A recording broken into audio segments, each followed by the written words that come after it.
E aí, pessoal do sexto ano, boa tarde. No assunto anterior nós falamos sobre a formação da Grécia Antiga, né? Desde a chegada dos povos, a civilização micênica, a formação dos reinos, das polis gregas, que são as cidades gregas, que eram cidades independentes.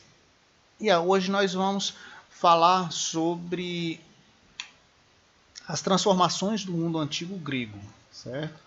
Então vamos lá, quais foram essas principais transformações? A gente vai começar falando sobre a questão da participação política, né, e a cidadania desses povos, como foi modificando ao longo do tempo. Primeiro a gente tem que entender o que é política para os gregos. A palavra política para os gregos ela vem da palavra polis, né? Ela vem da palavra polis e significa, né, pode ser traduzido para a gente como cidade. Mas é bom a gente sempre lembrar que cidade para os gregos não era somente o espaço geográfico, o espaço físico, o espaço terrestre. Né? Para eles também era a comunidade, as pessoas que viviam naquele ambiente urbano também recebiam o nome de cidade. Né? A cidade era o todo, né? Além do espaço físico, também as pessoas. Aí dessa forma, na Grécia Antiga, quando se falava em fazer política, significava os cidadãos, que eram os componentes da polis, da cidade, significava que essas pessoas elas interessavam pelos assuntos públicos, que elas tinham que participar das discussões, né, e das decisões que envolviam a coletividade. Então, todos os assuntos, todas as discussões, nós vamos ver mais para frente um pouco falando sobre isso, que envolvia a coletividade fazia parte da atividade cotidiana dos cidadãos. E a gente vai ver depois quem era que era cidadãos. Não era todas as pessoas que eram cidadãos. Então, a política para os gregos era a arte de administrar bem a cidade. Atitude que era entendida como uma responsabilidade de todos os cidadãos. Todos os cidadãos eles tinham a responsabilidade sobre a administração da cidade. Então, quando tinha um assunto importante a ser debatido, uma decisão importante da cidade a ser tomada, as pessoas que eram cidadãs elas iam para a praça da cidade para conversar, debater sobre aquele tema. Aqui nós temos aqui uma ilustração do que seria uma cidade grega, né? Ela tem fortificações, tem as casas e tem a Acrópole, que nós vamos ver, né? O lugar onde as pessoas se reúnem. Como era os assuntos de interesse público, né? Sempre que havia um assunto de interesse público, como a declaração de uma guerra com outra cidade, ou com outro povo, que não fosse o povo grego, ou a mudança no sistema de impostos, né, da arrecadação de impostos da cidade, essa mudança, ela, antes de ser implementada, ela tinha que ser debatida e ser aprovada ou não em assembleia, né, em que cada cidadão podia defender publicamente suas ideias. Né. Naquela reunião, cada pessoa poderia falar aquilo que pensava e justificar a defesa das suas ideias.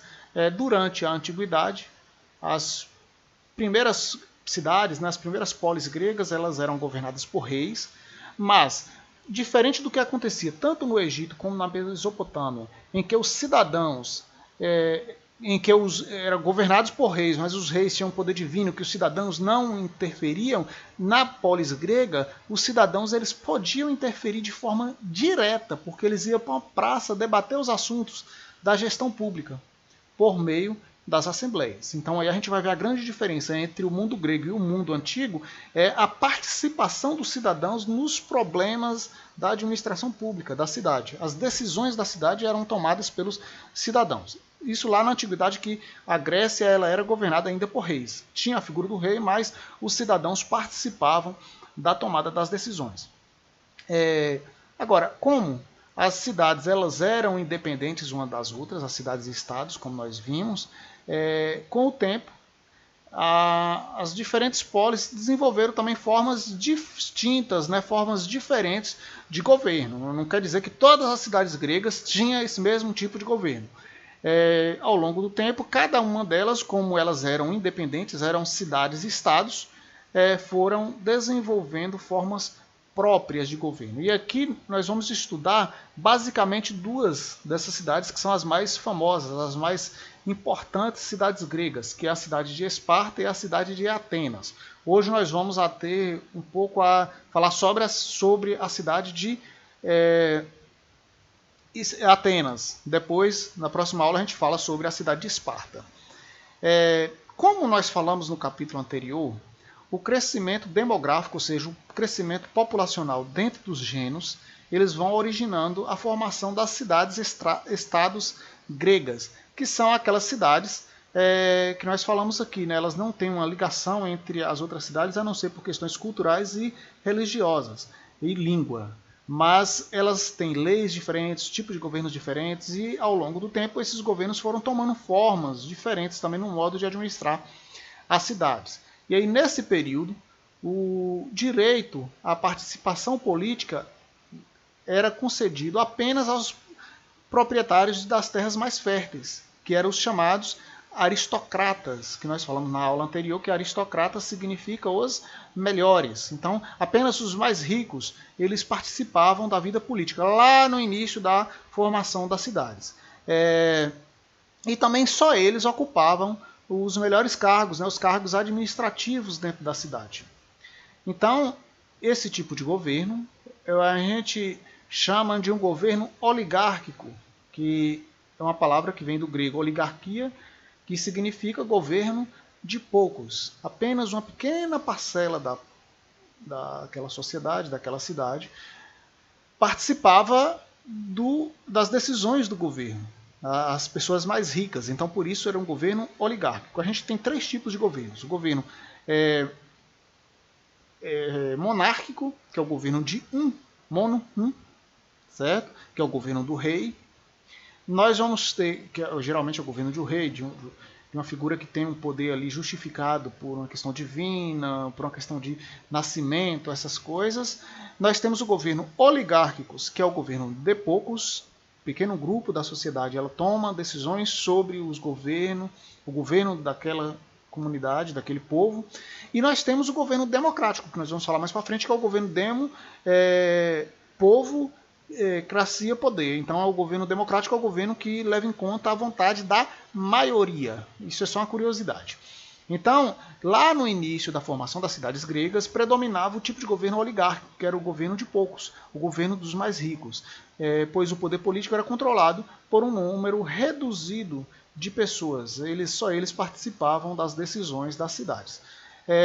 Mas, em algumas cidades gregas, a formação de um exército chamado exército hoplita, ela vai colaborar para a mudança nessa situação. E a gente vai ver por que isso aconteceu. O exército hoplita ele era formado por pequenos proprietários, né, que adquiriam seus próprios recursos e equipamentos de guerra.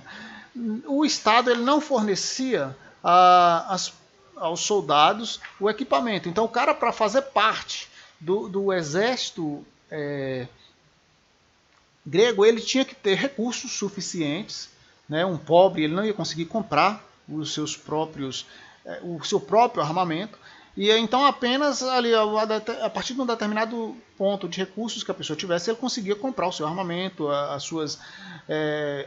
seus equipamentos de guerra e poder treinar e participar da guerra. E então, nesse momento que eles começam os pequenos proprietários, pessoas um pouco que não faziam parte da aristocracia, eles começam a ter a capacidade de comprar esses equipamentos, de mandar produzir esses equipamentos e começa a formar um exército chamado de falanges. Nós temos aqui uma imagem de todos esses equipamentos, né? Capacete, esse arco longo, que é o oplon, né?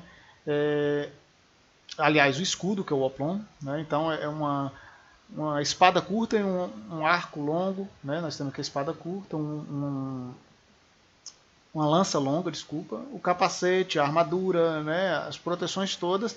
Essa era a vestidura de um hoplita, né? Os hoplitas eles organizavam em fileiras cerradas que se deslocavam e lutavam com enorme disciplina. Para esse exército, a coesão da falange era mais valiosa do que o heroísmo individual. Lá atrás, valorizava muito o guerreiro, né, o herói. É lá que surge as lendas lá gregas, né, o Aquiles, que era um grande guerreiro. Então, valorizava muito a questão individual, né, a capacidade individual do indivíduo. Nesse caso aqui, já vai havendo uma transformação e eles começam a formar o exército composto por muitas pessoas. Eu vou até colocar lá na página da atividade uma imagem de uma falange, né, que fica lá um monte de escudos, a gente só vê as lanças e os escudos em fileiras ali que tinham um embate onde o grupo, o conjunto prevalecia. E aí nós vamos ter a formação, eu falei que nós vamos falar sobre duas das principais cidades, a questão da formação de Atenas.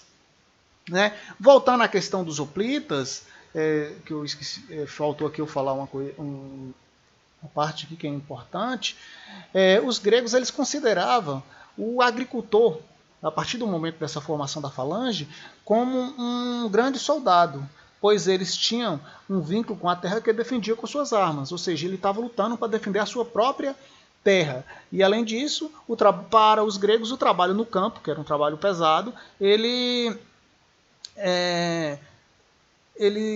dava ao soldado, né, um vigor e uma saúde, e o que melhorava a disposição física, né, para a guerra.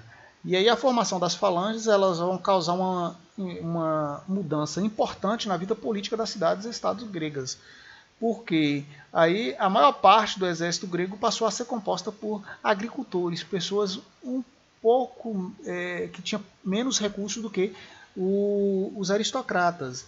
E aí essa ampliação da participação dessa camada social na guerra fez com que, nos exércitos, fez com que eles também quisessem mais cidadania, quisessem mais participação na vida política das cidades, porque só era cidadão quem participasse da vida política. E aí, no caso, a partir do momento que esses hoplitas começam a participar mais da vida política das cidades, eles passam a cada vez mais buscar mais direitos, né? E aí nós vamos falar agora desse processo, todo esse processo dentro da cidade grega de Atenas. Atenas ela foi fundada na Península da Ática, que é nessa pequena região, né, a cidade de Atenas, pelos povos chamados de jônios, né, uma região que fica próximo aqui do mar Egeu. Ela foi uma das principais cidades do mundo grego antigo, né, a cidade de Atenas é a cidade de Esparta. Inicialmente ela era governada por grandes proprietários de terras, né? E aí a polis ateniense ela desenvolveu ao longo do tempo um governo depois que passou a permitir a participação de todos os cidadãos, a partir daquela maior participação dos pequenos agricultores nas falanges, vai sendo modificada a forma de participação política na vida dos cidadãos em Atenas, né? E aí eles passam a cada vez mais a participar das decisões que diziam respeito aos interesses da cidade. E aí isso aconteceu a partir do século VI, e nós vamos ver agora esse processo como se deu ao longo do tempo, né? Quando um líder chamado Solon, que era um grande legislador, um cara que fazia as leis, e que fazia parte também, ele era um aristocrata, ele era um cara rico, ele fazia parte da aristocracia ateniense, ele começa a escrever algumas leis que realizavam algumas reformas na cidade. Né? Entre as reformas que ele fez, ele aboliu a escravidão por dívidas, ou seja, não era mais possível escravizar atenienses que se endividassem, e criou a chamada eclésia, que era uma assembleia popular, onde todos os cidadãos, aqueles que fossem considerados cidadãos, poderiam participar. E aí, dentro dessa assembleia, né, ali todos os cidadãos poderiam participar da eclésia, e onde eram debatidos os problemas da cidade. E aí, dentro dessa assembleia, criou um órgão chamado de Bulé, que era um conselho formado por 400 cidadãos, a princípio 400, depois na frente eles vão mudar, não no período aqui de Solon, mais para frente, formada por 400 cidadãos que eram encarregados de preparar as leis que seriam discutidas lá na Assembleia, na Eclésia. Então são dois órgãos importantes, a Eclésia é a Assembleia e a Bulé é um conselho de 400 cidadãos encarregados de preparar as leis para serem discutidas na Eclésia. Embora as reformas de Solon, elas já foi um avanço para a sociedade ateniense, ela não atendia completamente às expectativas de todos os cidadãos. Ficou de fora dessas expectativas, principalmente os pequenos proprietários. Eles não, nesse momento eles ainda não são atendidos em todas as suas expectativas. E aí, por essa razão, por volta do ano de 560 a.C., começou a haver uma série de agitação social, né, onde esses pequenos proprietários faziam uma série de reivindicações, querendo maior participação, ter os seus interesses atendidos pela sociedade ateniense. E aí que um cara chamado, um aristocrata de nome Pisístrato, ele aproveita essa insatisfação popular e toma o poder por meio da força. Né? Ali há uma desorganização por conta dessas insatisfações populares da política na cidade, e dentro daquele caos o Pisístrato vai tomar o poder. E aí ele toma o poder pela força, ou seja, emprega.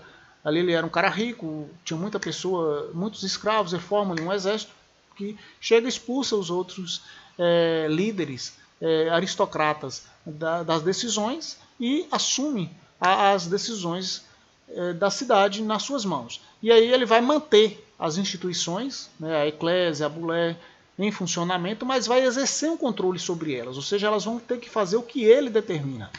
E aí, como a permanência dele no poder através da força dependia do apoio da população, do apoio popular, ele vai tomar medidas favoráveis aos pequenos proprietários, que eram os caras que estavam descontentes com a política até então. E aí, é claro, quando ele toma medidas favoráveis aos pequenos proprietários, ele vai contrariar os interesses da grande aristocracia, que eram os grandes proprietários. E aí, quais foram essas medidas que ele adotou? Ele vai fazer a reforma agrária, ou seja, ele vai distribuir terras para quem não tem terras. Ele vai conceder empréstimos aos pequenos proprietários para estimular a agricultura. Né? É um governo que, através da força, ele vai fazer um governo populista. E incentivar o comércio, fortalecendo a classe de mercadores. Aí essas pessoas vão dar bastante apoio a ele vai continuar no poder enquanto for vivo. E aí, enquanto ele foi vivo, ele governou o poder. O tipo de governo inaugurado por ele ficou conhecido na época por tirania, que é uma palavra que vem do grego tyrannos, e que significa o senhor soberano. É o cara que ele é soberano, ele é um tirano porque ele não precisa ouvir nas decisões que ele vai tomar a opinião dos demais. Ele vai tomar as decisões de acordo com a conveniência para ele. E no caso, para ele, no momento, era interessante fazer medidas que interessassem aos mais pobres, que esses dariam, aos pequenos proprietários, que esses dariam apoio político a ele. E aí, após a morte dele, em 527 a.C., o poder fica com os filhos dele, o Híparco e Hipias, mas eles não conseguiram manter o controle sobre Atenas. O Híparco ele foi assassinado e depois o Hipias foi derrubado por uma conspiração liderada pelos aristocratas. É a retomada do poder pela aristocracia, né? Que tinha sido afastada pelo Pisístrato. E aí quem vai liderar essa queda dos tiranos e a tomada do poder para a aristocracia é um aristocrata chamado Clístenes. O Clístenes ele era da aristocracia ateniense e assume o poder e também vai realizar uma série de reformas que acaba por ser instituído o que a gente chama de democracia. Para isso, ele acabou com a divisão política na sociedade ateniense, né, que era feita com base na riqueza.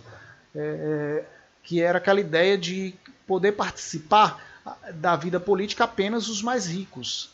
Ele vai estabelecer uma igualdade de todos os cidadãos perante a lei, ou seja, todas aquelas pessoas que fossem consideradas cidadãos, eles seriam iguais diante da lei. Não tinha mais diferença assim de ter a aristocracia dominando, ter privilégios. E aí também ele vai aumentar o número de integrantes da Bulé, né? Aquele conselho de 400, ele passa para 500, que são aquelas pessoas que vão criar leis e que vão ser debatidas na Assembleia. E aí também ele criou uma lei, né, pela qual o cidadão que ameaçasse a democracia, como fez o Pisístrato lá atrás, ele poderia ser banido com o ostracismo para evitar mais governos tirânicos. Então, o que ele fez é o seguinte: olha, nós estamos instalando um governo que tem maior participação de todos, mas se alguém quiser destruir a nossa democracia, essa pessoa vai ter que entrar no ostracismo, que era o quê? Era ser exilado da cidade de Atenas por até 10 anos, sem poder participar da vida política da cidade. E aí, na democracia da ateniense, isso aqui é importante, só era considerado cidadãos os homens livres maiores de 18 anos, né, que fossem filhos de mães e pais atenienses. Então, para ser cidadão em Atenas, tinha que ter essa condição: ser maior de 18 anos, ser do sexo masculino e ser filho de pai e mãe ateniense. Apenas essas pessoas podiam participar da vida política e adquirir propriedades, terras. Para os cidadãos atenienses, a política era a atividade fundamental que confere ao indivíduo o respeito da comunidade, ou seja, todos os cidadãos eles tinham que participar da política para ele ser respeitado, para ele ser de fato um cidadão dentro de Atenas, porque ali ele estava participando também das decisões da cidade. Os cidadãos deveriam se dedicar à política, à filosofia e aos esportes para o aprimoramento intelectual e físico. Lembrando que a gente vai falar mais para frente que em Atenas tinha a figura do escravo. E o cara que era o cidadão, ele geralmente tinha escravos para estar lá trabalhando para ele. Então ele podia se dedicar às questões da cidade, da política, a estudar a filosofia e também a praticar esportes, enquanto os escravos não tinham a possibilidade de fazer isso, porque eles tinham que trabalhar. Por isso, os mais modestos, como os comerciantes e os trabalhadores que exerciam atividades manuais, não eram valorizados, justamente por isso, porque eles também não tinham condição de estar participando o tempo todo ali da vida política, de praticar esportes, de estudar. Então, eram pessoas que, mesmo sendo cidadãos atenienses, não tinham uma valorização como os outros. E aí, dentro da democracia ateniense, além dos cidadãos, que nós já falamos bastante, também na sociedade ateniense nós tínhamos os metecos, que eram os estrangeiros, que dedicavam geralmente a comércio e a artesanatos. Eles podiam participar das cerimônias e festividades, mas não podiam ter direitos políticos nem possuir terras. Eles não podiam comprar terras na Grécia Antiga, na cidade de Atenas. E tínhamos, além dos metecos, que eram os estrangeiros, a gente tinha a figura dos escravos, que esses não tinham direitos políticos, mas podiam ser recompensados por seu trabalho, de forma que eles fossem acumulando dinheiro para comprar a liberdade. Também mulheres e crianças não tinham direito à cidadania, ou seja, por todos esses detalhes, os metecos, escravos, mulheres e crianças não poderem participar, a gente já vê que a grande maioria da população ateniense não eram consideradas cidadãs, né? A escravidão ela existiu em todo o mundo antigo, né, e também no mundo grego. Em algumas cidades-estado, o uso da mão de obra escrava ela era generalizada, mais generalizada do que em outras. Atenas foi uma das cidades gregas que concentrou, né, que teve o maior número de escravos. Como a escravidão por dívidas ela acabou sendo abolida em Atenas, as pessoas que se endividavam não podiam ser escravizadas pelos credores. Assim, os escravos, geralmente, a partir de um determinado momento, né, a partir da reforma de Solon, só podiam ser prisioneiros de guerra ou filhos de escravos, né? Ou então escravos comprados de comerciantes estrangeiros. O cara ele era prisioneiro de de outra sociedade lá e poderia ser vendido lá para os gregos como Estado. Mas o grego mesmo não podia escravizar outro grego. E aos escravos cabia realizar todo tipo de tarefa, das mais simples às mais especializadas. Os proprietários mais ricos empregavam homens muito pobres ou escravos para cultivar suas terras. Já os escravos podiam ser encontrados nas oficinas de artesanato, no serviço doméstico, no comércio, nas escolas, nas pedreiras e nas minas. O trabalho deles, né, graças ao trabalho deles, os cidadãos tinham tempo ocioso, podendo se exercitar nos ginásios, educar-se, passar tempo com os amigos e participar dos debates públicos, que é aquilo que eu falei, né? Enquanto o escravo estava trabalhando lá, para os cidadãos tinha tempo para participar da vida da cidade. No caso aqui, a gente hoje falou sobre a democracia ateniense. Eu gostaria que vocês dessem uma lida nesse conteúdo e já começasse a responder a atividade que eu vou colocar aqui no card aqui embaixo, certo? E vou colocar lá também as páginas do livro. Até a próxima aula, que vamos falar sobre Esparta.